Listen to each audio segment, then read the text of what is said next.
What's the funniest way someone exposed themselves without realizing? 2 weeks before our big assignment, this kid in my class pops up beside my desk like a raccoon at a picnic and whispers, "Bro, I'll pay you if you let me copy." I laugh because I think he's testing the friendship waters, but he already has Venmo open with the little blue checkmark blinking like a bribe signal. He sends the money with a note that literally reads, "For educational purposes," spelled exactly like that. And yes, that is foreshadowing. I say fine, but only if he changes everything so it looks different. I'm talking new examples, new transitions, sprinkle in his own voice, move sections around, and please for the love of grammar, fix my 3 obvious spelling errors. He nods like he's about to ghostwrite a bestseller and texts me bet, which is the last intelligent thing he does. I send my draft, highlight spots to tweak, and even add sticky notes like, "Swap this out for something you actually know." He replies with a thumbs up reaction, which I now understand is internationally recognized for "I will do none of this." Fast forward to submission day and I walk in light, loaded with confidence and a stapled masterpiece that smells faintly of late night panic and highlighter. Our teacher, Mrs. Clark, stands at the front with that quiet smile teachers get when they already know who is about to ruin their own life. I hand mine in and she flips the first page, nods, and slides it neatly onto the good kid pile. Then he walks in, breathing like his backpack weighs 40 regrets. Mrs. Clark's eyes lock on him the way a hawk looks at a field mouse who googled how to hide from hawks. He smiles, which is brave, and lays his packet on her desk, like it is not a public confession. She opens to page 1 and her eyebrows do a tiny jump as if they just saw something familiar in the wild. I can feel the room tilt, even the class fish stop swimming. She turns another page with the delicacy of a bomb technician. He is pretending to scroll his phone, except it is face down and off. She hums the way teachers hum when they have already written the email to your parents in their head. I examine the ceiling. I am a statue. I do not know this man. She says, in the silkiest professional voice. Interesting. Silence spreads like fog. She looks at him, then at me, then at his paper, then at mine, and asks the entire room, "Did you know 2 students can make the exact same handwriting mistake?" He blinks because he has never heard a sentence built like a mousetrap before. My soul leaves my body to file paperwork. She holds up his page and my page side by side like a before and before photo. There they are, my 3 original errors, shining like runway lights. On both papers, the title says comparative analysis,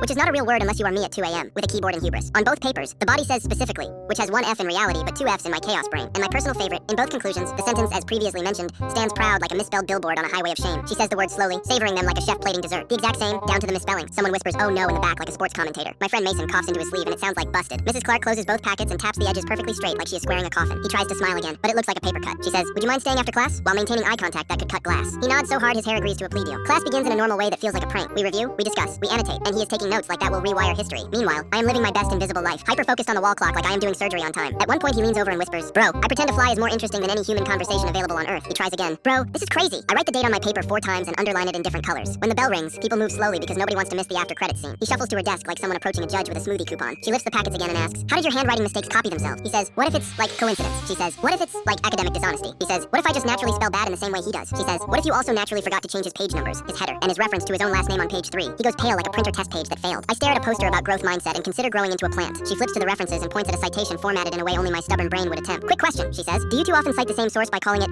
that one article with the blue chart?" Someone in the doorway gasps. He tries a new angle because when in doubt, invented geometry. Maybe he copied me. She without blinking says, "You emailed me last night asking how to attach a PDF." He says, "That was research." She says, "That was timestamped 3 hours after he submitted." He says nothing because his sentences have left the chat. Mrs. Clark writes something on a pink slip that looks official enough to ruin a week. She hands it to him and says, "We'll talk to the department head." He stands there holding it like it is the world's smallest eviction notice. I sling my backpack over one shoulder and glide past, the wind beneath my academic wings powered by common sense. He whispers, "You set me up." I whisper back, "You set the alarm and slept through it." He shakes his head like that fixes spelling. I leave the room, free as a corrected typo, paid in full.